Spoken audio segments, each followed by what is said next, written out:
God morgen og velkommen til Rekrutterne. Klokken den er lige lidt i 5, og herinde bag dørene, der ligger rekrutterne, de værnepligtige, og sover. De har også virkelig brug for at sove i øjeblikket. De har været her kun et par dage, og der er virkelig blevet fyldt på med informationer. Men de skal også lære at opføre sig ordentligt her på Antvorskov Kaserne, for de skal klare 4 måneders værnepligtstid her. Og vi følger dem jo her på TV2 Øst i alle 4 måneder, hver torsdag aften og fredag formiddag. Og lige om lidt, så skal de lære noget om disciplin, og de skal lære noget om at stå tidligt op. Godmorgen, tredjedeling! Stop op! Godmorgen! Stop op, tredjedeling! Er det ude på gangen? Der er tid til at stå op! Stop op, tredjedeling! Og så tredjedeling ude på gangen! Fart på! 30 sekunder står alle ude på gangen!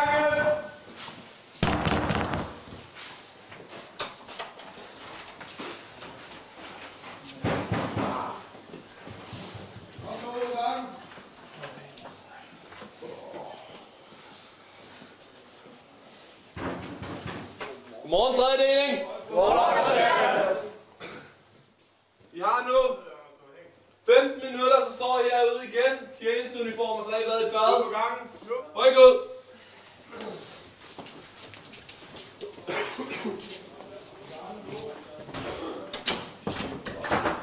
Så man har ikke fået sovet så meget af det. Nu ved jeg ikke rigtig, hvor klokken er nu, men vi har ikke fået sovet så meget. Er det nu, man fortryder, at man kom herind? Nej, overhovedet ikke. Det synes jeg ikke. Jeg synes det er meget sjovt at prøve det. Jeg er i hvert fald træt. Jeg er meget træt. Så nu skal man lige have et koldt bad, så kører det. Hvorfor foregår vækningen sådan så voldsomt her? De skal ud på gangen med det samme og så videre. Ja, det er fordi, de skal ikke have nogen anelse om, hvad der skal ske her fra morgenstunden af. Så vi kører det meget taktfordelt her fra morgenstunden af. Hvorfor? Fordi at når de kommer her som nye, så er der mange af dem, der ikke engang selv kan finde ud af at barbere sig om morgenen. Så det hele det skal virkelig foregå taktfordelt.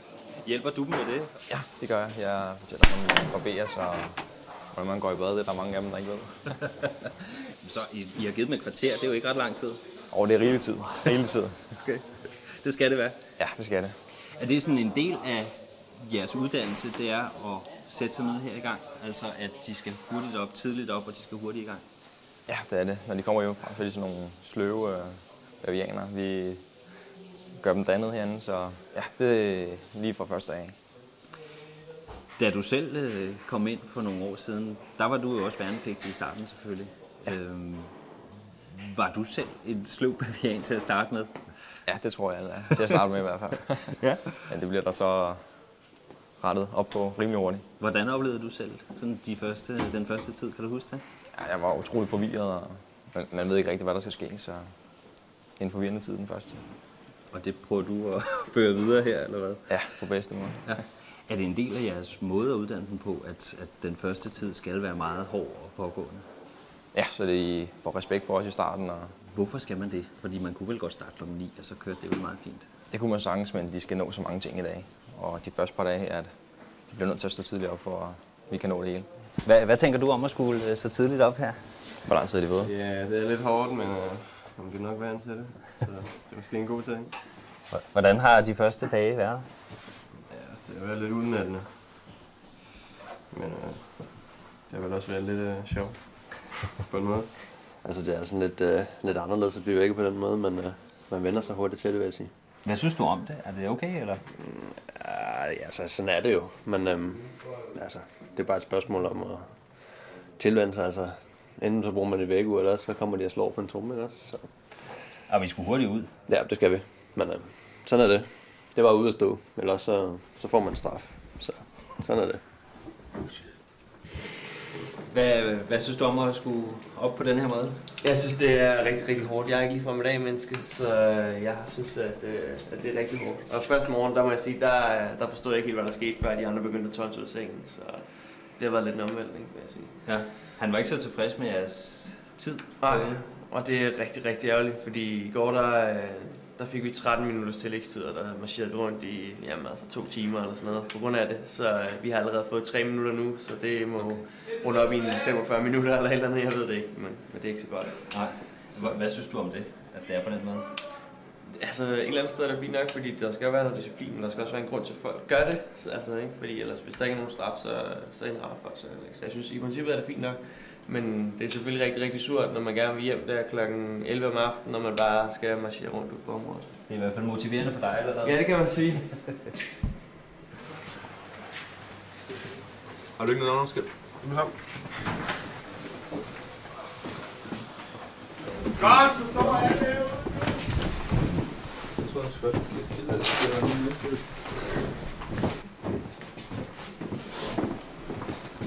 godt. Supermænd, er der nogen, der ikke er samlet? Nej. Modtaget.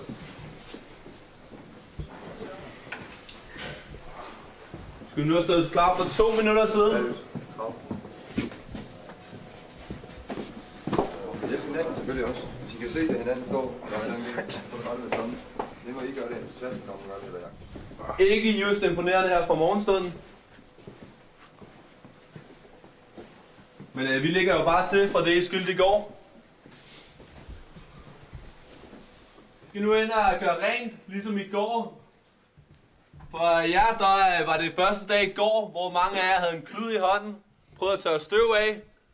Hvor I prøvede at vaske et gulv. Spørgsmål? Godt, ryk ud.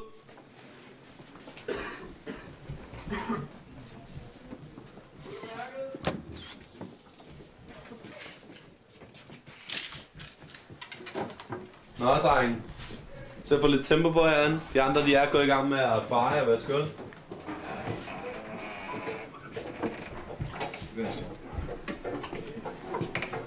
Ja, skab ser flot ud, han.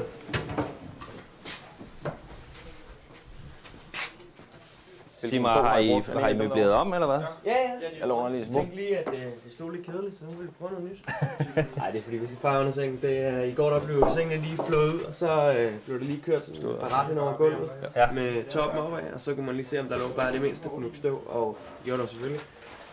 Så derfor så prøver vi lige at tage på forkant med det problem her i dag. Så i dag der har I simpelthen flyttet hele sengen? Så i dag der har vi simpelthen flyttet hele sengen, ja. Ja, det kan jo ikke gøre rent med. Vi skal over og gøre rent med det her. Det bliver dog mega ulækkert ude på stuerne. Så er det for at fylde de her spande op med vand. Er det forstået? Ja, madrasserne de skal selvfølgelig bankes, og der skal tørres af nedenunder. Så når de er færdige igen, kan de gå ud på toilettet og ordne badet og håndvaskene og spejlene. Hvorfor er det vigtigt? Altså, de skal jo gøre det hver dag, kan jeg forstå. Ja, det skal de, så de lærer at gøre rent. Det er der mange af dem, der ikke kan, når de kommer herind. Men hvorfor? Kunne man ikke gøre det en gang om måneden, eller en gang om ugen? Eller? Hver dag, når de kommer ind ude for felten, så bliver der meget, meget hurtigt beskidt herinde med mudder og støv og sådan noget herinde. Så for deres eget helbreds skyld, så skal der gøres rent hver eneste morgen. Er det kun et spørgsmål om, at der skal være rent? Eller også et spørgsmål om at få sat ting lidt i rammer? Jamen, selvfølgelig. Det er også et spørgsmål om at få sat ting i rammer. Så de har nogle faste morgenrutiner og sådan noget, som de kan holde sig til. I skal lave kontrol senere. Ja, det skal vi. Hvorfor gør I det? Stoler I ikke på dem? Nej, ikke til at starte med. Det gør vi ikke. Så skal vi kontrollere, at det er gjort ordentligt og rigtigt. Og hvis det så ikke er det, så er det om igen. Det er en lille kost, du har der. Det må man sige. Hvordan kan det være? Det er fordi, den er knækket. Du var lidt for ivrig, måske? Ja. Fordi jeg elsker at gøre rent. Og tredje deling på gangen! Der er lige hensyn til bunken derovre. Ind på stuen, jakken på retten i hånden, flexbind med, og så står jeg i ansvaret derude om 3 minutter. Husk handsker. Se, læg, ad, venstre, op, 21, fremad, march, af.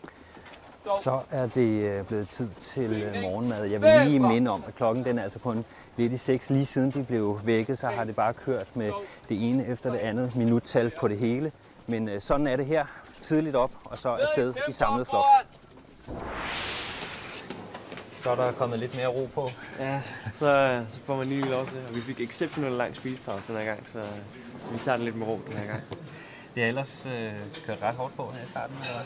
Ja, de har kørt rigtig hårdt på. Altså, vi startede klokken 5 om morgenen, og så er vi i går sluttede vi klokken 10:30. Så det må være næsten 17,5 timers arbejdsdag, ikke?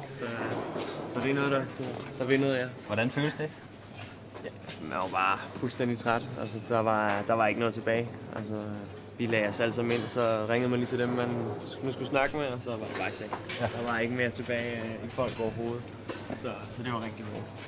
Er det, som du havde forventet, eller?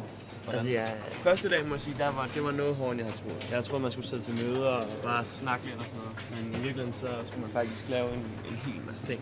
Vi gik eksercit hele dagen. Det havde jeg ikke regnet med. Jeg tror nærmest, vi gik 20 km. Jeg ved det ikke, men altså, det gik rigtig langt. Ja. Så der var gang i det. Ja. Så næste dag, det var lidt mere afslappet, men stadig rigtig lange dage, ikke? Så man når at blive rigtig, rigtig træt. Så når man skal i seng om aftenen, så det gør ikke så meget. Og så tidligt op oven i købet? Og så tidligt op, ja. Næste dag, så står man her. Og der er jo ikke noget med, at man kommer for sent, jo. Så det er bare noget med at knokle på. I har ikke engang været vågne i en time på nuværende tidspunkt. Det har vi. Og der er sket allerede sindssygt meget. Vi har nået en del, ja. Sådan plejer din morgener vel ikke at være? Det gør det ikke, nej. Altså på nuværende tidspunkt, der plejer jeg nok at sove i hvert fald en time mere, i hvert fald til klokken 7 i hvert fald.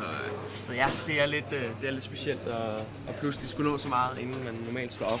Ja. Så helt sikkert. Hvad lavede du her, inden du startede her? Altså jeg har stoppet på gymnasiet her i sommer. Og så tog jeg så noget supplering og har arbejdet en del her i det her år, og nu skulle jeg så af. Hvad har du arbejdet med? Jeg har arbejdet i Elgiganten, som sælger. Okay. Så, der var ikke den samme disciplin som der var jo, altså jo, der er selvfølgelig også disciplin, men nej, overhovedet ikke den samme disciplin. De to ting kan nok ikke rigtig sammenligne. Det kan det nok ikke. Hvordan har du det med den form, den stil, der er sådan et sted her? Altså, jeg kan egentlig godt lide det. Jeg synes faktisk, det er rigtig fedt, og det er også sjovt at prøve noget andet. Altså en anden ledelsesstil, end den man er vant til. Så jeg synes faktisk, det er rigtig spændende, og det er også sjovt at prøve noget. Men jeg ved ikke, om man kan leve med det altid. Altså, det er jo måske nærmere det, der sådan kunne gå ind og blive et problem, hvis man skulle have sådan en form for disciplin altid. Lige nu, der kigger du i hvert fald på 4 måneder foran dig. Ja. Lidt i den her stil. Ja. I går aftes synes jeg også, det var lang tid. Men nu er du frisk igen? Nu er jeg frisk igen, så nu prøver vi igen. Ikke? Og hvis det er sådan hver dag, så kan man sige, så går de 4 måneder jo lige så stille. Ikke? Så, men ja, i går aftes var det rigtig lang tid. Det var det. Nu står vi her og tager morgenmad og sådan noget. Hvordan er forplejningen? Den er faktisk udmærket, synes jeg. Altså, det er varm mad både middag og aften, så det kan man i hvert fald. Så det synes jeg faktisk er udmærket. Ja. Så, og man behøver jo ikke lave den selv, det er det største plus. så jeg synes faktisk, det er udmærket. Jeg har også hørt, at I skal heller ikke vaske jeres tøj selv. Nej, det slipper vi også for. Så det er næsten faktisk ligesom at have mor boende. Det er bare lige med et par rettelser. Ja, de er måske lidt skrabere end mor. Ja, de er måske lidt skrabere end mor, ja. Der er ikke den samme moderkærlighed, kan man sige. Nej. Den eksisterer ikke rigtigt. Har du boet hjemme indtil nu, eller har du? Ja, jeg bor stadig hjemme. Jeg tænkte, det kunne ikke betale sig at flytte, før man skulle have en. Så skulle man betale husleje 4 måneder, hvor man ikke boede der. Så det droppede jeg. Ja. Men ellers, jeg skulle ud lige efter, jeg er kommet ud herfra. Ja. I er blevet sammensat i en gruppe på værelset der. Altså, hvordan er det, at I kommer ind i dit værelse og kigger rundt? Nå, det er dem, jeg skal være sammen med de næste 4 måneder. Ja. Altså nu har jeg prøvet noget lignende på efterskole, der boede jeg også på firmandsværelse, så jeg har sådan prøvet det før, men det er selvfølgelig lidt specielt, også især når det er så trange forhold, ikke? Så det er helt sikkert, at det er lidt svært. Ja. Men altså, det er jo fint nok, man skal bare lære hinanden at kende, og så prøve at være lidt rummelig. Prøve at se, om man ikke kan finde ud af at være sammen med alle på en gang. Men I er også afhængige af hinanden, ikke? Fordi hvis I ikke er hurtige nok, så skal I... Men altså, jeg synes, allerede nu er vi enormt gode til at hjælpe hinanden. Altså for eksempel, hvis vi skal jo alle sammen tjekke vores uniformer så ordentligt og sådan ting. Og der skal man altid stå og hjælpe sidemanden og sådan ting. Så det er vi blevet rigtig gode til allerede at stå og hjælpe og give fif til den næste og rette hinanden. Ja, og er det fordi, altså, at det har fået konsekvenser, hvis dem, du bor jo i rum med, værelse med, at de ikke er helt på plads? Så går det ud over os alle sammen. Der er altid kollektiv straf. Så det vil der være. Der vil være straf til alle, hvis der er en, der ikke har helt ordentligt på. Det er da lidt underligt, er det ikke? Det er lidt underligt, ja. Fordi at sergeanten får det til at lyde, som om alle har glemt det, hvis der er en, der har glemt det. Ja. Så det er så står man der og tænker, det var ikke mig. Lige præcis. Ja. Så det skal man lige vente til i starten, fordi folk står også og forsvarer sig i starten. Jeg har husket det, ikke? Men det nytter bare ikke noget. Hvis en har glemt, har alle glemt. Så det er det samme med handsker eller undertøj, eller hvis en eller anden har glemt det, så er der ingen, der må have det på. Jeg kan se, at du i hvert fald har fået en god appetit. Ja, lige præcis. Jeg skal have noget havregryn. Det er det eneste, der holder sådan en dag her. De sidder stille og roligt nu og får morgenmad, men de har allerede haft en rigtig hård morgen. Hvorfor starter I så hårdt ud? Jamen, det er for at vise dem nogenlunde, hvor lang tid det tager at få gennemført de forskellige ting. det at komme op og få gjort sig selv klar og få ryddet op på sit værelse, komme herop, få spist og komme ned og blive klar til dagens tjeneste. Så det er simpelthen for lige at vise dem friskt, hvordan det kommer til at køre. Bliver vi ved med at køre på den her måde? Ja, men ikke hvor vi kommer ned og gør det for dem. Nu har vi vist dem, hvordan det skal ske, og vi har givet dem den hjælp, der skal ske. Og så må de selv individuelt finde ud af, hvor lang tid de bruger på det ene og det andet. Så fremadrettet, så vil det være dem selv, der styrer det hele. Så der bliver de ikke vækket? De vil ikke altid blive vækket derudad? Nej, det vil de ikke. Nej. Det er sådan set kun lige for at hjælpe dem og lige få dem sat i gang. Og derefter så må de selv individuelt på de forskellige stuer og med sig selv gøre op, hvor lang tid vil jeg bruge, og kan jeg bruge på det ene og det andet. De skal også gøre rent. Vi har allerede set dem gå i gang med det, og senere skal det lige kontrolleres og sådan nogle ting. Hvorfor skal de blive ved med det, eller hvorfor er det så vigtigt, at man har gang i det fra starten også? Det er meget vigtigt for os, at vi får taget fat i det her, fordi du har selv været nede og se i værelserne dernede nu. Det er jo ikke, fordi det er en balsal, de bor på. De kommer til at være meget udenfor og få meget beskidte støvler og trække mange ting ind. Så af ren hygiejneårsager, for at de ikke skal blive syge simpelthen, så er det vigtigt for os, at vi sørger for, at de har en forståelse for, at hygiejnen er en meget vigtig del af det at være soldat. Men man kan også forstå jo, at tingene skal ligge fuldstændig millimeterrigtigt næsten. Hvorfor gør I det? En skjorte, den skal være så bred og så videre, ikke? Præcis. Det er en tidlig start på, at de forstår, at vi har nogle forskellige måder at forenkle det, vi laver på, og sikre os, at alle ved det. Når de kommer ud i felten, så vil deres uniformsystemer også være pakket på samme måde. Og det vil sige, ligegyldigt hvem man er, og der er nogen, der kommer til skade, så kan man tage fat i markeren ved siden af og bruge de remedier, som han har, og man ved altid, hvor de er. Så det er i virkeligheden at forberede dem også til eventuelle kampsituationer? Det er for at forberede dem, men det er også for at hjælpe os selv og dem med at holde styr på, hvor har de deres stumper henne, og hvor meget har de af det. Det giver et hurtigt og nemt overblik, når man lægger den op på den måde, og så giver det dem den her strukturering og systematisering, som vi gerne ser, at de bruger, også når vi er i felten. Er det meningen, at det skal være hårdt for dem i starten? Er det for at skille forne på bukkene, eller har I nogen bagtanker med det? Overhovedet ikke. Ideen er ikke, at det skal være hårdt. Det er ikke det, der er målet med det. Det vil opleves som hårdt, fordi der er så meget nyt, og der er så meget lærdom, der bliver pøst på her fra starten af. Men det er primært, fordi vi har meget, vi skal nå, og vi har forholdsvis kort tid til at nå det i. Så formålet er ikke at gøre det hårdt. Formålet er simpelthen at få gjort den allerbedst parat til den tjeneste, der kører her de næste 4 måneder. Værnepligten er jo 4 måneder, men du har allerede været inde på, at måske er der noget sergeantskole, som kunne være interessant for nogle af dem, og måske senere hen noget udsendelse til Afghanistan eller andre steder. Ja. Hvor meget har I blik allerede nu for, at det er det, I skal forberede dem på, og hvor meget koncentrerer I om, at det er den her 4 måneders uddannelse, så er det det? Jamen, det er et tospor, som du selv siger. Vi har meget blik på, at vi har en forpligtelse til os selv og de andre enheder, der skal udsendes, at vi får fat i de allerbedste mennesker til den slags, og at vi får gjort de unge mennesker klar over, at det er faktisk her om 2 måneder allerede, at de skal melde til, hvis de ønsker en udsendelse, sergeantskole om en måned. Men også samtidig fortæller dem, at jamen, hvis I ikke ønsker det, så er det ikke fordi, at I er outsider. Så giver vi jer den bedst mulige uddannelse, sådan at I kan komme ud efter de 4 måneder, fortsætte jeres liv, men stadigvæk have en god oplevelse af at være i forsvaret. Og når de så har været igennem de 4 måneder, skal de så kunne nogle ting, som man kan bruge i det danske forsvar, hvis det skulle blive nødvendigt? Eller er det kun til et udskillelsesløb for at se, hvem kan vi egentlig bruge på længere sigt? Nej, det er en færdig uddannelse. Det er en basispakke, som vi har givet dem, når de er færdige her. Og med den, så kan de søge ind, hvis de kommer ud i det civile og tænker, nej, jeg kunne godt tænke mig at komme ind, kan de søge ind igen og tage en supplerende uddannelse. Og det er hvor som helst. Basisuddannelsen ligger således, at de kan søge ind ved hvilket som helst kamptropsregiment eller noget kampstøtte efterfølgende her, og så køre en videre uddannelse med henblik på at blive konstabel. Er der risiko for, eller mulighed for, hvis man har været her i 4 måneder, at man kan blive indkaldt, hvis Danmark skulle komme i konflikt eller andet art? Ja, hvis man vælger at gå ud herefter og fortsætte et civilt, så står man de næste 3 år i det, der hedder totalforsvarsregisteret. Og det vil sige, ved større terroranslag eller større naturkatastrofer, der kan man blive indkaldt til at hjælpe enten beredskabskorpset, politiet eller hjemmeværnet i bevogtningsopgaver. Så det vil også ligge i den her 4 måneders uddannelse? Ja, og det ligger primært i slutningen af den her uddannelse, at vi giver dem noget brand, redning og miljø.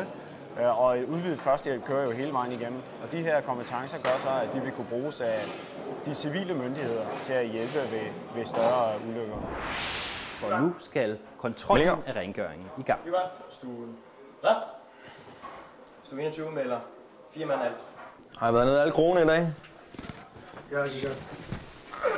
Det er godt.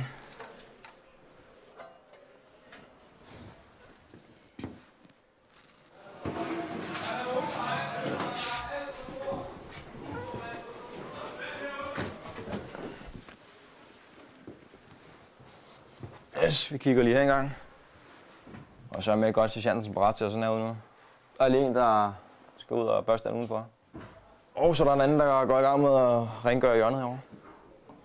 Jeg troede netop, vi havde rykket sengen ud for at få gjort rigtig rent. Ja, det havde vi også. Troede vi er rigtig rent. Det havde vi så tydeligvis ikke gjort.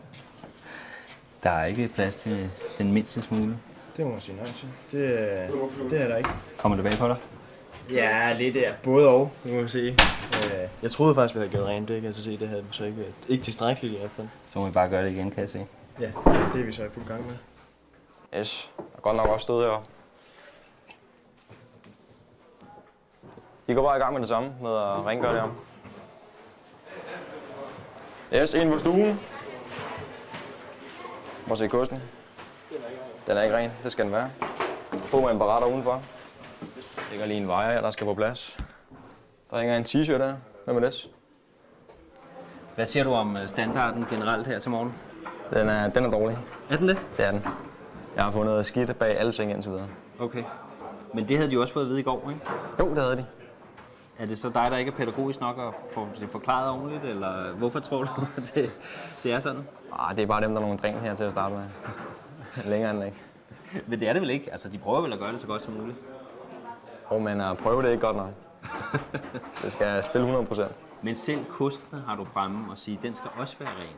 Ja, når det er den, de skal gøre ren med, så skal den også meget gerne være ren. Okay. Yes, der har vi det samme her, hvis I kommer og kigger.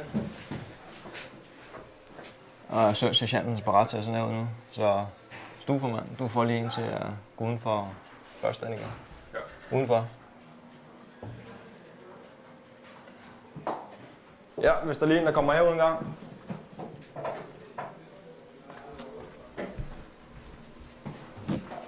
Så har vi en lille ven, der sidder deroppe, der også lige skal væk. En lille læderkop. Ja, men det er altså bag ved sengen, og så hugen henover. Der vil der altid være noget, ved der ikke? Nej, ikke hvis man har gjort rent. Så vil der være pænt og nydeligt. Er de nogle tjuskerhoveder så, eller hvad? Ja, det er de. Det er det? Altså, det er simpelthen ikke godt nok? Nej, de er, man kan tydeligt se, at de ikke har lært, at deres mor og far og deres forældre derhjemme ikke har lært dem at gøre rent. Så. Gør du så pænt rent derhjemme hos dig selv? Jeg gør meget pænere rent, så der er slet ikke noget der. Det ser da meget pænt ud. Ordentligt ud. Ja, vi har sådan en bog her, som de alle sammen har inde på værelset, som de skal lægge deres tøj op efter. Så man kan se, om det er lige langt. Her der kan man se, at der er lige en halv centimeter til en centimeter for kort, så det her det skal i hvert fald lægges om. Skjorten her passer meget godt, og så kører man ellers bare på enkelte ting. Så hvis det ikke er godt nok, så er det bare om igen. Hvorfor skal det være så præcist? Det skal det bare lægge. Det skal bare lige præcis deres skab. Så ved de, hvor alle deres ting er, og det gør det nemmere for os at kontrollere, hvis vi lige kan tage en bog, og yes, vi kan se, at det ligger lige, og så ser det også pænt ud. Det kan da være fuldstændig lige meget. Kan det ikke? Nej, det kan det ikke. Der skal være styr på tingene. Lige fra start til slut. Betyder det noget i det, de skal uddannes til, altså det at være soldater, om de kan lægge en skjorte ordentligt? Ja, det gør det. En soldat skal altid se godt ud og skal altid have styr på sine ting. Så det skal de lære. Men det er vel ikke vigtigt, om den ligger rigtigt? Jo. Det er bare vigtigt, om man kan, eller hvad? Nej, det er også vigtigt, at det ligger rigtigt. Det viser, at man har styr på tingene. At man har overskud. Hvis mit skab så sådan der ud, så vil jeg være godt tilfreds, ligegyldigt om det lige passer en centimeter med den bog eller ej. Jamen, nogle af tingene ligger også lige, men det er ikke alle sammen, så der er lige noget af det, der skal lægges om, når de er gjort rent. Yes, hvem har andet skab? Kommer lige herud.